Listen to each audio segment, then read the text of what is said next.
Puno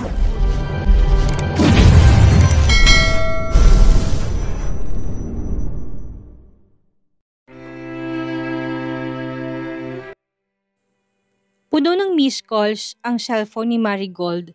Simula noong pinost ni Joaquin ang marriage certificate at larawan nila ng asawa niyang si Zenaya. Ilang araw na ring nakakulong si Marigold sa kwarto, kung kaya't labis naman ang pag-aalala ni Matilda sa anak. Hindi naman pinansin ni Marigold ang ina at nagpatuloy lamang sa pag-iwas sa magulang.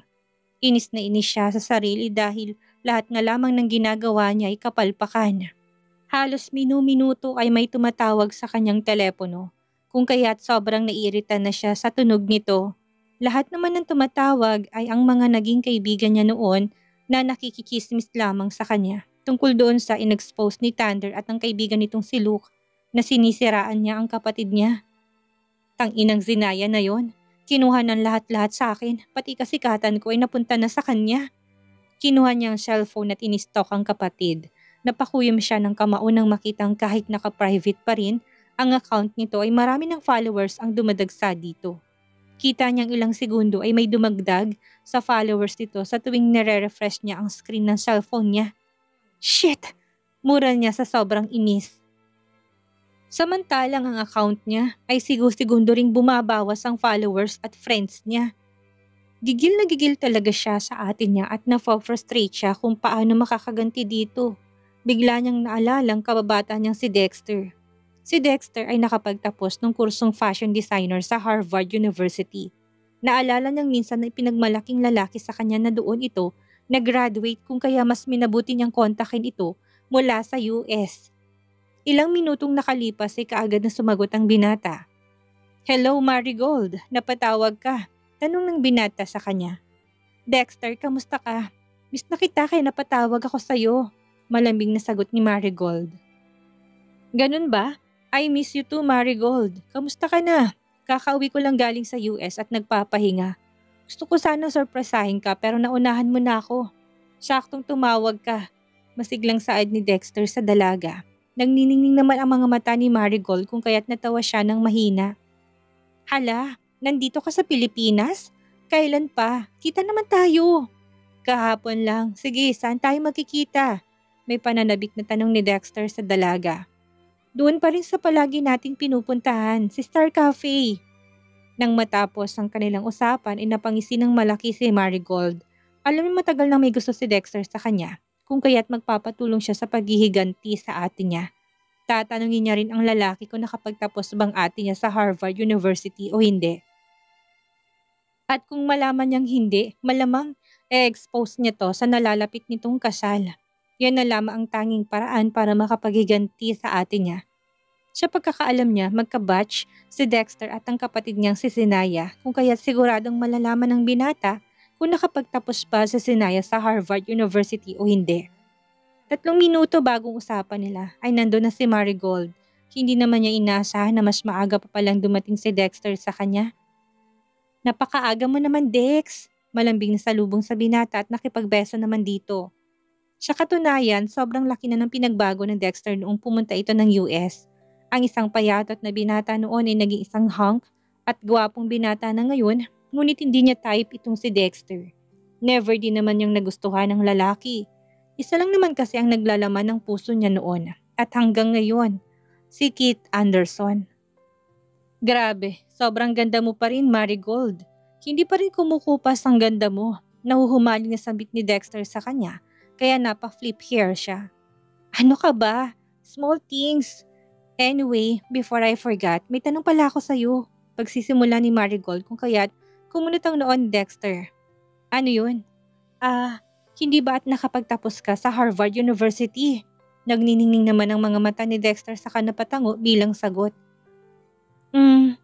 Sabi kasi ng ate ko, nakapagtapos daw siya sa Harvard University. Pinangapangalandakan pa niya nito sa akin at sobrang niyayabangan ako.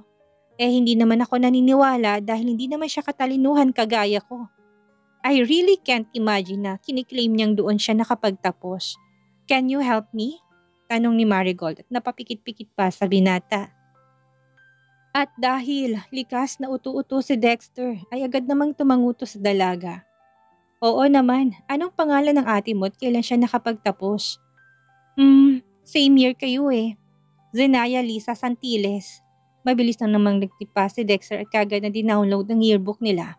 Anong course niya? If I was not mistaken, kagaya ko na sa field of medicine din siya. Ilang minuto rin naghintay si Marigold habang nakaabang kay Dexter. Pilit niyang sinisilip ang ginagawa ng binata at nakakaramdam din ng sobrang kaba. Marami ang pumapasok sa isip niya. What if totoong nakapagtapos ang kapatid niya sa US? Di palpak na naman siya. Kaya naman pipi siyang nanalangin na sana wala ang pangalan ng ate niya sa yearbook nila Dexter.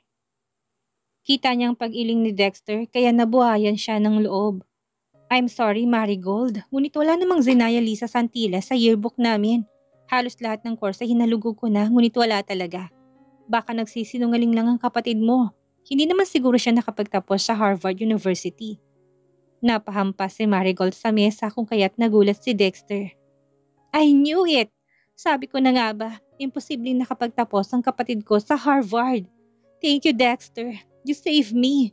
Halatang saya sa mukha ni Marigold kung kaya't natawa na rin si Dexter. Nagulat naman ng binata nang mapayakap si Marigold sa kanya. May hard copy ka ba ng yearbook nyo? Pwede ko bang hiramin yon? Gusto ko lang talagang mapigilan ang paggawa ng fake news ng ate tungkol sa kanya. Nakakahiya kasi, lalo na kapag nalaman ito ng tao at pati kami madadamay dahil sa kasinungalingan niya. Mabilis namang umoo si Dexter at sinabing may hard copy nga ito sa bahay nila. Sobrang natuwa nga si Marigold kaya inaya niya si Dexter na sa shopping mall. Wala siyang pakialam kung makita man siya ng mga kaibigan niya doon. Meron naman siyang Dexter na magtatanggol sa kanya. Binubuli ka ba ng kapatid mo Marigold? Napalingon siya kay Dexter at napakunot ang noo. Ngumuso si Dexter kaya napatingin siya sa pulsuhan niya. May pasa-pasa iyon. Kagagawan yun noong nagtalo sila ng dad niya tungkol sa ate niya. Oo. Sobrang sama nga ni ate sa akin. Wala naman akong ginagawang masama. Ngayon ikakasal na siya. Ngunit kailangan kong makapaghiganti sa kanya bago pa man siya kunin ng asawa nito. Hindi ako papayag na wala akong gagawin Dexter. Malungkot na sagot niya sa binata. Huwag kang mag-alala Marigold. Tutulungan kita. Sabihin mo lang ako kung ano ang gagawin ko. I am willing to do everything for you. Hinawakan naman ni Dexter ang kamay niya at pinisilyo ng marahan. Totoo? Sige, here's our plan. Nakatanggap ng tawag si Marigold mula kay Dexter kung kaya't mabilis niyang sinagot ang binata. Hello Dex, kamusta? May balita na ba doon sa tanong ko sa'yo kanina? Bungad na tanong ni Marigold.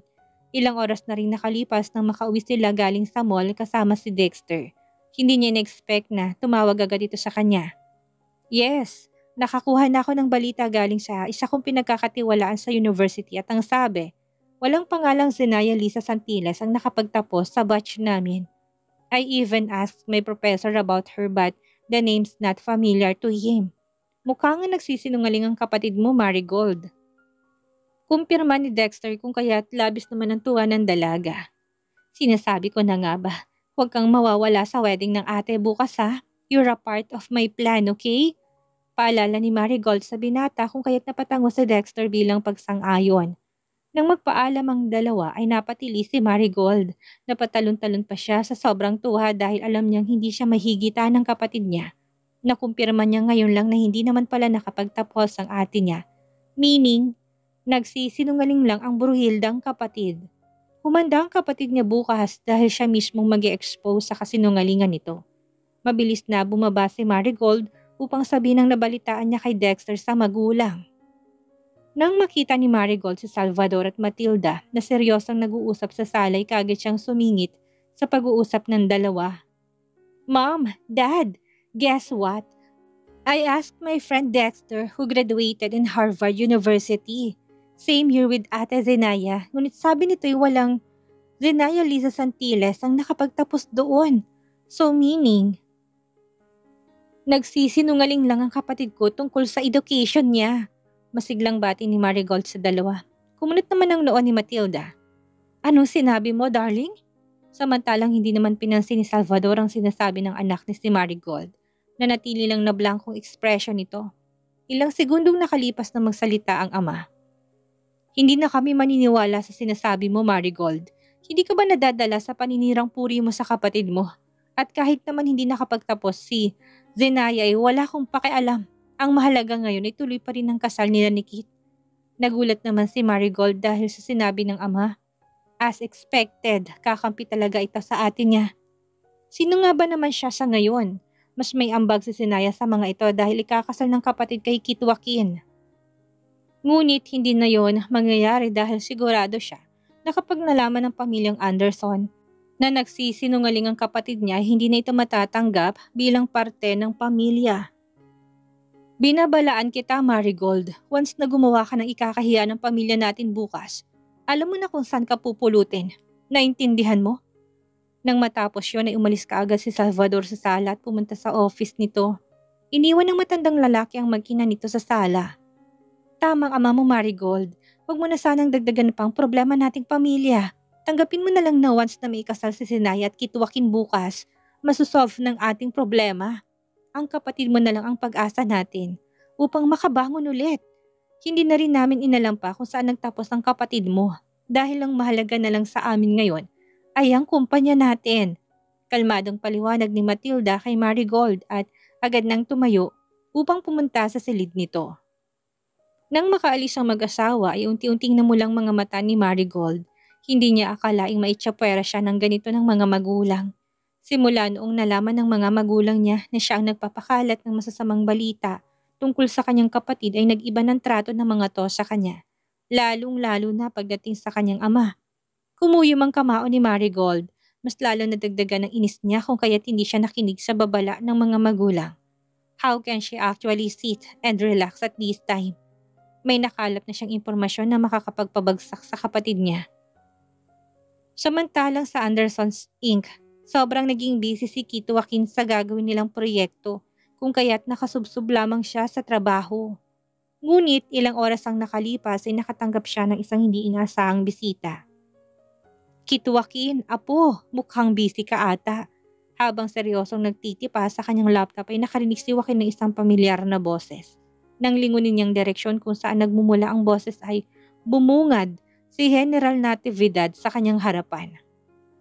Kumpara noong huli niyang pagbisita sa matanda ay naka-wheelchair pa ito. Ngayon ay matikas na itong nakatayo, ngunit merong tungkod bilang suporta siguro. Lolo General, anong ginagawa niyo dito? Tanong ni Kit Joaquin at kaagad nang lumapit sa matanda upang magmano dito. Ang general lamang ang nakakapasok ng walang paalam sa office niya, kung kaya't palagi siyang nagugulat dahil bigla-bigla itong bumibisita minsan kaya. Tumawang general sa walang sabing napaupo sa sofa.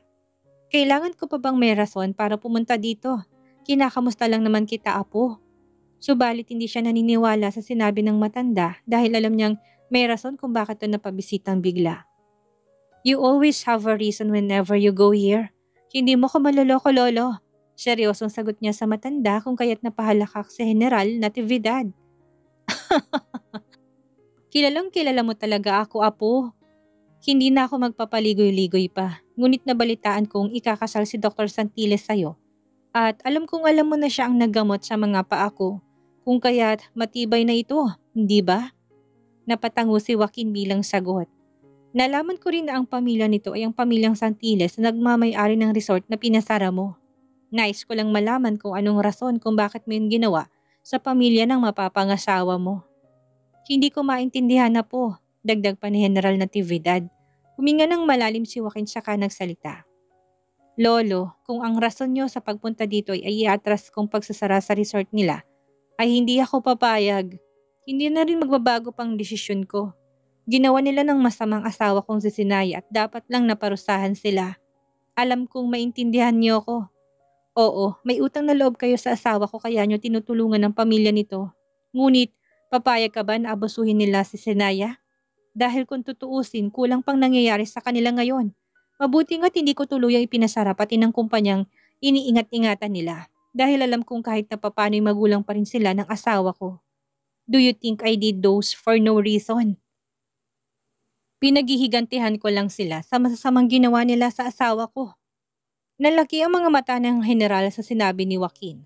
Ang akala niya'y ayaw ni Joaquin ito bilang asawa kung kaya't ginagawa nitong si Thunder ang buhay ng pamilya ng dalaga. Ngunit nagkakamali siya. Kitang-kita sa mga mata ni Joaquin kung gaano kamahal nito si Dr. Santiles at seryoso to sa dalaga. Napahinga siya ng maluwag saka napatango. Naniniwala siya sa binata kaya nga ay tinanong na muna niya ito dahil sa isip ng matanda hindi naman gagawa ng isang bagay si Joaquin nang walang rason at hindi pinag-iisipan. Hindi na ako makikipagtalo sa iyo, Apo. May tiwala ako sa ginagawa mo. Ikaw nang bahalang magbigay ng leksyon sa mga magulang ni Dr. Santiles. Hindi rin ako papayag na api-apihin ang dalagang yon. Para ko na rin kasing apo sa sinaya katulad mo. O siya, hindi na rin ako magtatagal pa. Zenaya! Long time no see! Sigaw ng isang dalaga na kararating pa lang ng Pilipinas. Dahlia! Sigaw naman ni Zenaya sa kaibigan. Kanina pa siya naroon sa airport upang sunduin ang matalik niyang kaibigan na galing sa US. Isa kasi to sa bridesmaid at inimbitahan niya sa kasal. Akala niya hindi ito makakadalo dahil alam niyang busy ito ngunit kaagad itong tumawag sa XYZ account niya at sinabing sunduin niya ito dahil nandun na ito sa NAIA. I thought you wouldn't come. Dagdag pa ni Zenaya at yumakap sa dalaga. I am your super friend. Bakit ko naman palalampasin ng mahalagang araw sa buhay mo? Taas kilay na sagot ni Dahlia sa kanya. I thought you were busy. Nakakalimutan mo na bang ikaw si Dahlia Uy? The owner of the top 3 largest and well-known fashion companies in the world. Natatawang sagot naman ni Zenaya. Ano naman kung ako yon? Mas mahalagang kasal mo sa lahat ng meetings and projects ko. Thank you, Dahlia. Malaking bagay na pumunta ka dito sa Pinas. Nakangiting sambit ni Zenaya sa dalaga kung kaya't napahinga ng malalim si Dahlia. Yeah, it's good to be back. Ang sarap talaga ng hangin sa Pilipinas. Si Dahlia ang naging matalik na kaibigan sa US. Isa rin itong Pinay na nag-aral sa Harvard University. Dati noong nag-aaral pa lamang sila ay siya nang naging ka-boardmate nito. Si Dahlia ay may long-time boyfriend at isa rin yung Pinoy yun. Ngunit hindi na niya alam kung ano na nangyari na makapag-graduate sila. Ang alam lang nito ay after graduation ay naghiwalay ang dalawa. Wait lang, Zena. Naiihi ako. Magbabanyo na muna ako. Sambit ni Dahlia kung kaya't mabilis tong tumakbo papuntang banyo. Napailing na lamang si Zenaya at tumango. Para itong bata kung titignan. Kwela at kalog. Hindi mo akalaing may-ari ito ng isang sikat na clothing brand sa buong mundo. Si Dahlia isang genius din pagdating sa fashion. Kung kaya't sobrang sikat ito sa buong mundo. Dahil sa napakabata nitong edad, nakapagpatayo na ito ng sariling clothing brand at nag-boom pa ito sa masa.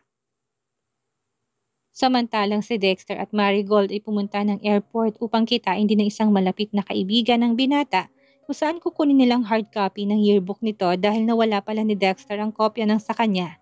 Yun lamang kasi ang magpapatunay na hindi nakapagtapos si Zenaya sa Harvard University at isasampal yun ni Marigold sa dalaga. Mukhang matatagalan ng kaibigan ko, Marigold.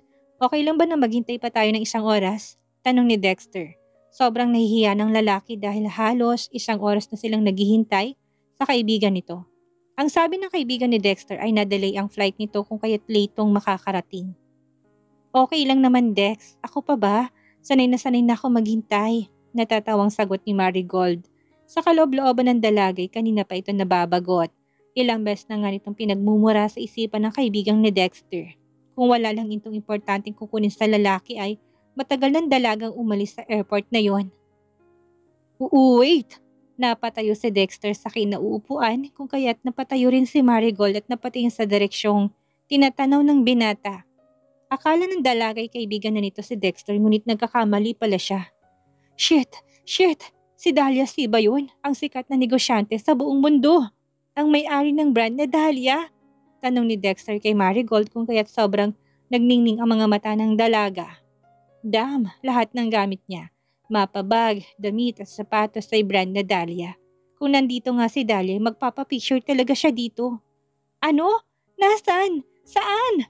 Tanong ni Marigold kung kaya tinuro ni Dexter kung nasaan si Dahlia C. Napaawang ang labi ni Marigold. Hindi siya nagkakamali. Si Dahlia C nga yun. Alam mo ba, naging isang professor ko siya sa isang subject sa Harvard University. Nasa bakasyon kasi ang prof namin nun, kaya siyang pumalit. Grabe, napakagaling niya. Nagulat naman si Marigold dahil sa sinabi ni Dexter. Talaga? Siguradong makikilala ka niya. Lapitan natin. Hindi naman nakaangal pa si Dexter dahil hinila na siya ni Marigold. Nang makalapit siya kay Dahlia, kagad na kumunot ang noo ng dalaga sa kanila. "Hello, Miss Dahlia. I am a big fan of yours. Pwedeng magpa-picture?" Tanong ni Marigold habang nagniningning ang mga mata nito. "Alam mo ba, Miss Dahlia, halos lahat ng gamit ko ay brand mo. Napakaganda kasi ng quality nito. You're such a genius artist." Dagdag pa ni Marigold habang kinuha ang cellphone at binuksan ng camera. "Talaga? Thank you." Masiglang sagot ni Dahlia sa dalaga at kaagad na nag-post nang makitang nagtitake na si Marigold ng larawan.